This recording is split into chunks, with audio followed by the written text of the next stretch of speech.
سلام و روزتان بخیر بیننده عزیز آزادی. برنامه نویدی بامدادی است و من مولا رجب یوسفی دوام 10 دقیقه دیگر شما را با تازه ترین خبر و گزارش های تاجیکستان و جهان آشنا می کنم. ساعت در دوشنبه 11 نخست نگاه میکنیم به سرخط خبرهای امروز 22 ینور. تاجیکستان از جامعه جهانی 2 میلیون واکسینه رایگان خواست. تحقیق رادیوی آزادی درباره کمبود مکتب در تاجیکستان. بایدن فرمان محدودیت سفر مسلمان ها را بیکار کرد و زندگی سخت پناهجویان در ترکیه.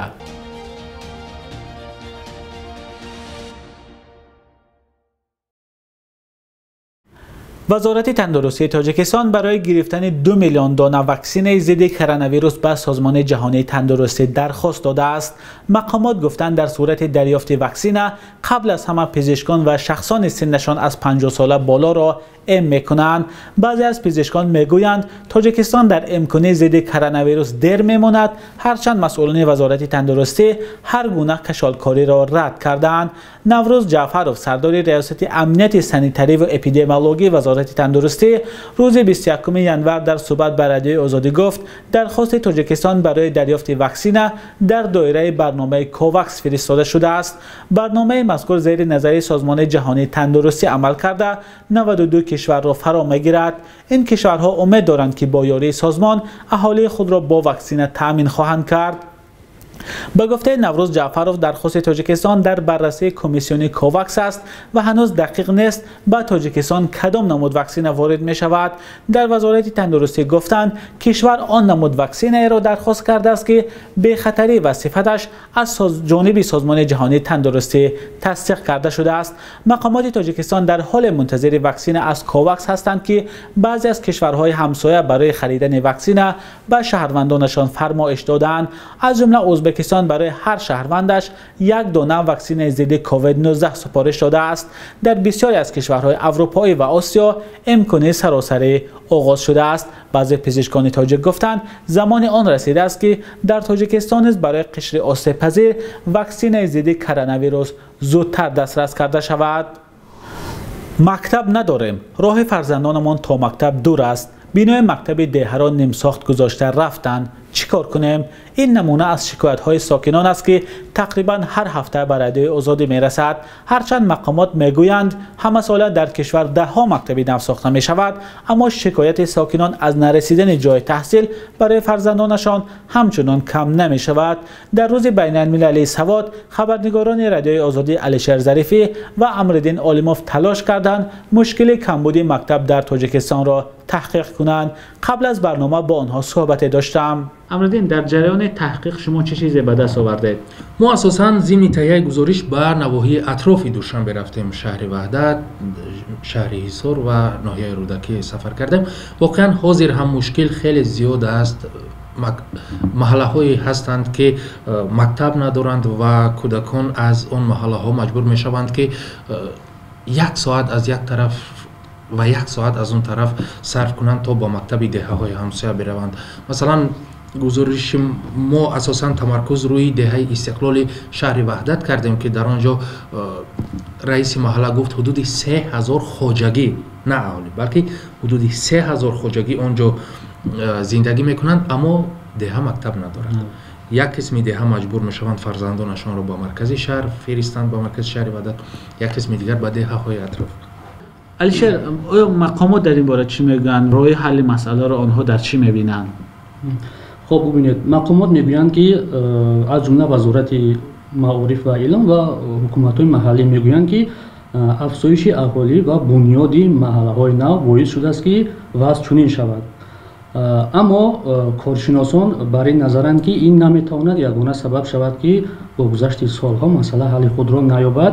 بیشتر به اون تکیه میکنند که باید که هماهنگی میان وزارت معارف و حاکمیت محلی یک هماهنگی خوب راه اندازی شود، نظارت درست استفاده مبلغ‌ها برام مانده شود و عامل‌های فساد و دیگر خنک نظری‌هایی که هست باید که جدی گرفته شوند. شکل پره این صحبت را می توانید در سامانه رادیوی آزادی و صفحه های ما در شبکه‌های اجتماعی تماشا کنید.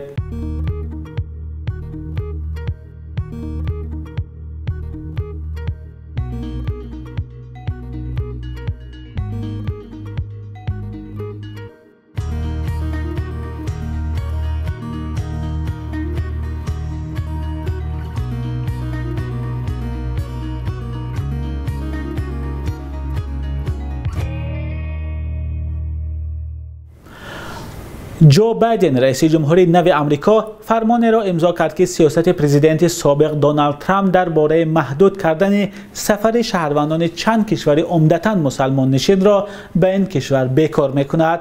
فرمان روز 20 ژانویه امضا شد. این یکی از 17 فرمان و دستورهایی است که سیاست‌های کلیدی ترامپ را بیکار می‌کند و بایدن در روز نخستین ریاستش آنها را صادر کرد.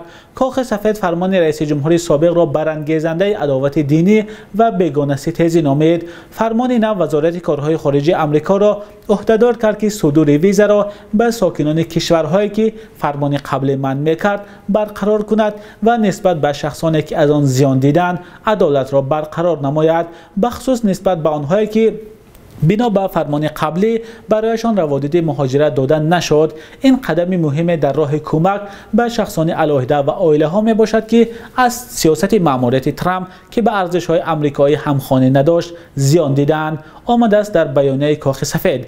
تصمیم به اصطلاح منع مسلمان ها از نخستین اقدام هایی است که دونالد ترامپ سال 2017 زمانی که به سر قدرت آمد روی دست گرفت. این تصمیم بنا به پیش آمدن چند مشکلات حقوقی بعداً تغییر داده شد که محدودیت سفر را نسبت به کشورهای غیر مسلمان هم جاری کرد. این فرمان ترامپ عملاً سفر شهروندان ایران، عراق، لیبیا، سودان، سوریه و یمن را به آمریکا محدود کرد. بعداً عراق و سودان از این فهرست بیرون شدند و به جای آن چاد، کره شمالی و ونزوئلا وارد گردیدند. ترکیه همیشه یک دروازه بین آسیا و اروپا به حساب می رفت، البته بنابر موقع جغرافیایش. به همین سبب میلیون ها پناهجو و مهاجران به ترکیه آمدند و آن را به حیث ایستگاه برای رسیدن به کشورهای اروپایی استفاده می برند. اما این کار به همه به آسانی میسر نمی شود. خبرنگاران صدای آمریکا با چند مهاجر افغان در این باره صحبت داشتند و گزارش آنها را همکارم عبدالله اشرف تقدیم می کند.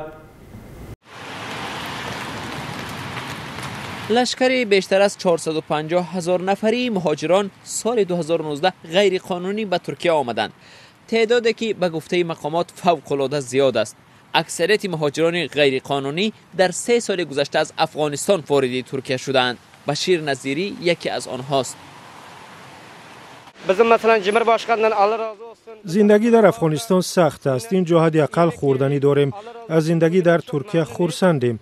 در افغانستان حکومت نیست. اگر می بود ما اینقدر عذاب و رنج نمی کشیدیم. تا روز 20 دکبر به گفته مقامات در ترکیه 47,000 مهاجر افغان زندگی می کردند. بسیاری ها با چه عذاب و مشقت خود را به اینجا رسانیدند. از افغانستان به اینجا آمدن برای ما بسیار سخت بود. باید به یگان سند از خاک ایران میگذاشتیم. در راه بسیاری ها را دزدان نگه داشتند. 500-600 دلاری آنها را گرفتند. ما برای زنده ماندن و تأمین والدان و عائله‌مان به خطر مرگ روبرو میشویم.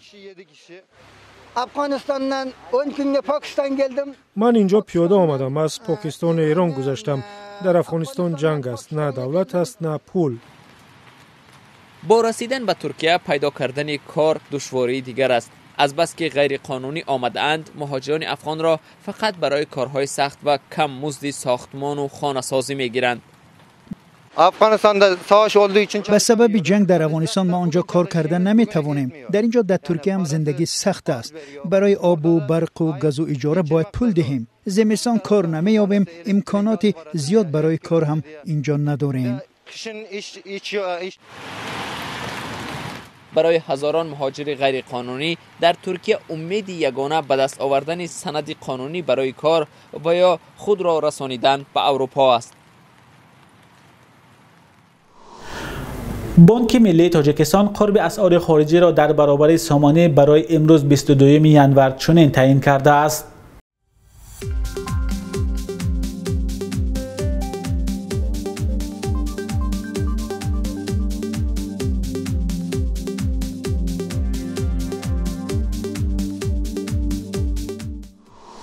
بیننده های عزیز، برنامه نوید بامداده بود که با تازه ترین خبر و گزارش های تاجیکستان و جهان تقدیم شما شد. برای دریافت خبر و گزارش های از این بیشتر، سامانه رادیوی آزادی و صحیفه های ما را در شبکه‌های اجتماعی پیگیری کنید و حتما نظر و پیشنهادهای خود را به ما نویسید. خدا نگهدار.